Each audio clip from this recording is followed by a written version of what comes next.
Welcome to Colombia! My name is Frank. I live in Bogota since many years and I run a travel agency. Are bloggers screwing us over? That's the question of today. Let's see what we find out about that.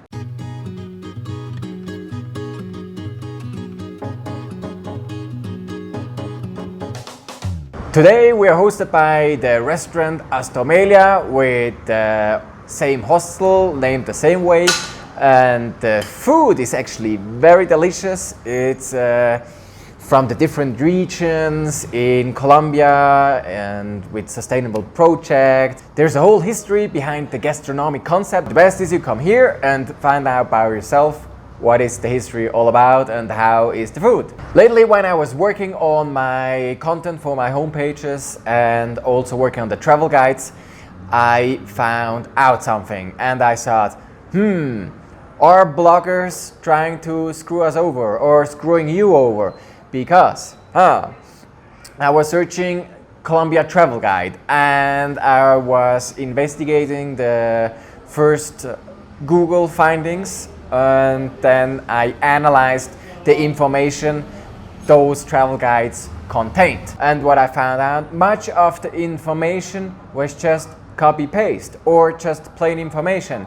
So what I have to say first, bloggers, they make money with producing content, putting that online and getting up in Google ranking and showing that to many people, producing lots of traffic, and then they show advertisements on their homepage. There are many ways actually bloggers can make money and generate revenues, but my question is, to what cost? Where is the ethic of providing adequate information or just providing bad information and making a lot of money with it? So when you go on Google search and you type in Colombia Travel Guide, the first one you will find is a paid ad of Get Your Guide. But Get Your Guide is not a blogger. It's not a travel agency. So what is it? It's a new tech marketing company. They are intermediary between clients and travel agencies or guides offering their products. They were founded in Zurich, today are in Berlin, and they just recently had 300 millions in venture cap raised. So they buy all the keywords you can imagine according to the traveling around the world, not just in Colombia, and they fish you on their site. They have nothing to do with Colombia Travel Guide, they're just the intermediary. To me, they add no value to the market. I cannot give you one reason why you should buy with those kind of companies, but up to you. So let's go to the next one. Let's see if we also find some bloggers, which are the main topic of today. No, we have Lonely Planet. I think we don't have to discuss too much Lonely Planet. Those are guidebooks, which are good. They have a standard. It's not the best, but it's okay. And then, we have a blogger. It's actually one of the biggest one in the world. I'm not sure if he's still alone or if this is already a company with lots of stuff. Nomadic Matt. So I checked his information about Colombia Travel Guide. So what is very obvious, he's giving lots of plain information but no personal experiences and also some false information. He says Salento is the best place to start for coffee tours.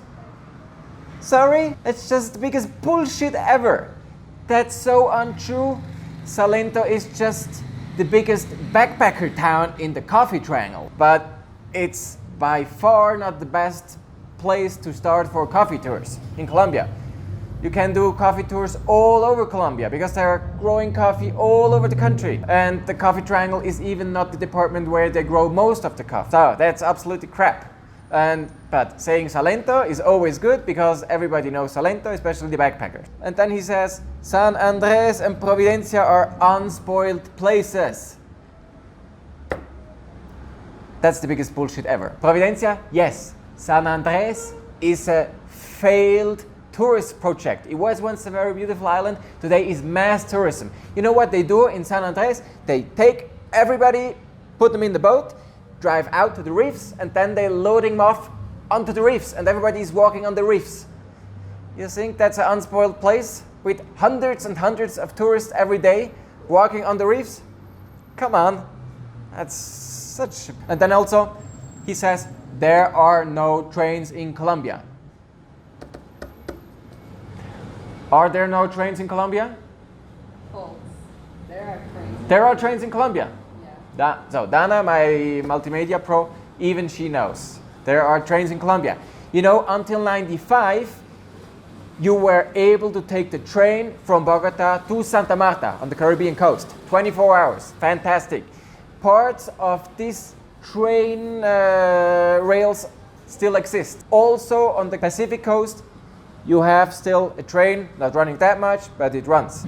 So those are just a few examples of the errors or misinformation you receive from Nomadic Matt. Yeah, I mean, it's great when you're a traveler and you give people information, but if you just give them what kind of research information and copy false information just to make money for your business, I think, my opinion, that's not very good. That's not ethical. So, conclusion, Nomadic Matt is today a money-making machine. He has over 50 countries. He's offering courses and has advertisements all over his page. So, don't bother with him. Then, you have rough guides. It's like Lonely Planet, professional guidebooks, so we're not going to talk about that. We have Travel and Leisure magazine.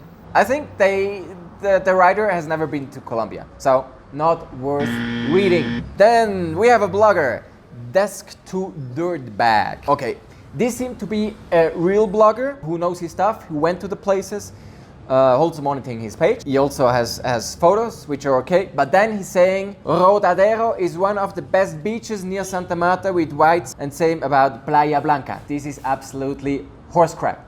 He might have been to Santa Marta. He has never been to Rodadero or Playa Blanca, for sure. He wouldn't write something like that. So, partly true, partly not true. Then, Go Backpacking, another blogger. That's interesting, yeah. He explains that when you arrive in Bogota at the airport, you have to go to a counter and take a ticket and you just have to pay that. This is in Cartagena. When you go outside from the airport, you have a counter, you say where you go and they give you a ticket with the price, you pay that. In Bogota, there is no such thing. There is a taxi stand, you line up and you take the taxi. And you have the taximeter. So, wrong information right in the beginning, not worth reading. Then we have another one, a blogger, the Broke Backpacker. This is just useless and wrong information all over this blog. I don't know what this guy did. I was not even able to research properly. And you know what? How would you write Colombia? Colombia. He wrote Colombia. In a blog about Colombia. Can you imagine? But he makes money with that. That's unbelievable. And then also, he uses all the pictures from other sources. At least he declares it. Many don't even declare nothing. He's also trying to monetizing all this stuff. Very bad information and third-party pictures.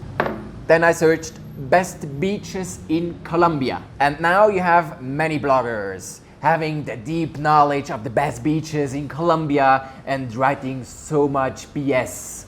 And if you're really trustful and you go to those beaches, oh my God, your disappointment will be so bad. Number one, in Google search, culture trip. So I tell you, Playa Blanca, close to Cartagena. First of all, he has third-party pictures, or her, or them, whatever. And then they write, located southwest of Cartagena, Playa Blanca is found on a small island easily accessible by ferry from the mainland. Playa Blanca is on Baru. Baru is no island. It's a half island. You can get there by car. Number one search for best beaches in Colombia. Can you imagine? And Playa Blanca is even one of the worst beaches in Colombia. And unbelievable. And he's monetizing, or those guys are monetizing that with this wrong information. Then also, they write about Palomino. If you're hoping to get off the beaten path, Palomino is the perfect place. The town and its pristine beaches rests quietly on the Caribbean coast of Colombia. You will probably have the beach to yourself with the exception of a few locals. Really? So, I ask everybody who has been to Palomino, who's watching this video, please write in the comment section what you experienced in Palomino. If one of you writes something similar like that, I will invite you here to La Candelaria to drink a coffee and discuss. Because this is the worst horse crap I ever read about Palomino. You know what they say about themselves? Culture Trip is a global startup operated in travel, media and entertainment. We create stories that reveal what is unique and special about a place, its people and its culture. And we lie as much as possible to produce content to monetize and make money. Okay, that was my invention, but that should be added. Conclusion, not worth reading. Terrible. Ugly. Why you people publish such stuff? Some people might believe you and travel there, and afterwards they have a bad experience in Colombia and they tell people, and then they say, oh, it's Colombia, but no, it's you, Culture Trip, shame on you. Then we have the crazy tourist blogger. Also very good information, very accurate. Have you ever been to Colombia? I don't think so. So number 1 and number 2 best beaches in Colombia: Palomino, Playa Blanca. You use third-party pictures, at least you declare it. Number 5, Taganga. Taganga Beach, come on. That's not a real beach. It's like 10 meters long with some dirty sand. But also, monetizing such information, great concept. Then also, we have Nomad is Beautiful. Okay, they give 3 beaches. They're real travelers. But writing my best beaches in Colombia and showing 3 and thinking of that Colombia has 2 coasts, a Caribbean, Atlantic and Pacific coast. Good.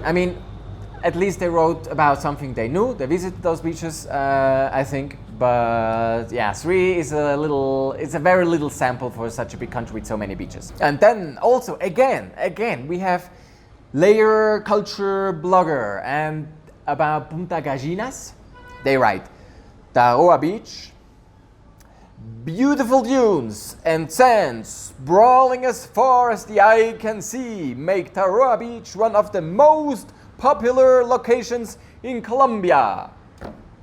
Most popular locations in Colombia? How many people go to Punta Gallinas every year?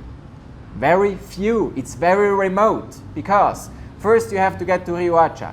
If you want to go to Punta Gallinas from Rio Hacha, you have to book a tour by 4x4, and you're driving one way 5 hours through desert, indigenous land. Not many people go there. I wish, because it's a wonderful destination and we should develop that more. But the tourism is so on a little scale over there. Probably more foreigners have been there than Colombians. It's a nice text, but it's absolute lie. Then we have All the Rooms, also a blogger, written by Sharon Broadway. All the pictures are third party and all the information is very generic. So I guess that was also a copycat. This is for the beaches, and I tell you, the list goes on and on and on. If you search for the best hotels, for the best restaurants, best coffee farms, best ever, whatever, so much information, and this is just Colombia. Can you imagine? This is on a global scale. So some bloggers, they monetize and they give you information, bad research, wrong information, and they make money out of it. Their main motivation is making money with you visiting their pages. So I give you some tips how to check those blogs if the information might be accurate and correct or not. If you come to Colombia, check my information. I live here and I run a travel agency, and if I write something wrong or stupid, please write in the comment section that I can correct it. I try not to, because I write what I know. When you go to a blog, check the pictures. If you find lots of references from agency that sell pictures or third-party references, that's an indication that the person who wrote this article never has been there, because they use third-party pictures. Also, you can go to Google and search for the pictures for the locations, let's say Tahoe Beach or Taganga Beach, and if you find the same picture over and over again, which you find in the blog, it's probably just copied from the internet. Also check who is the writer, what's the profile. That also might give you an indication on the quality. Advertisements on the page. Some pages I checked, oh, terrible to read because there's so much advertisement. You cannot imagine. It's terrible, terrible reading and terrible, terrible information. Then also what you can do, check the page in general. And if you have a blogger who has the best travel guide for Colombia, but he has the best travel guide for 100 countries in the world, I would doubt the quality of this blog. Yeah, and that's it. Don't believe everything you find in the internet. Don't believe the bloggers because they want to make money. Not all of them, but most of them. Also, I want to make money, of course, with my content because I want you traveling to Colombia with me. But at least I know Colombia, I know the country, and will offer you a great experience in Colombia. And I say, shame on you bloggers that provide such bad quality blogging and at the same time receiving money for it. So that's for today. Happy having you on my channel. I hope you liked this video, although it was a bit different. It was not too much about destinations and traveling in Colombia, more about quality of the sources you can find in the internet. If you have anything to tell, write it down in the comment section. If you like my video, give me a like. If you don't like it, give me a non-like. And yeah, I hope to see you again on my channel. Don't forget to subscribe. And hope to see you soon here in Colombia with good information, or at least back on my YouTube channel. I wish you all the best from Bogota. Yours, Colombiafrank. Bye bye.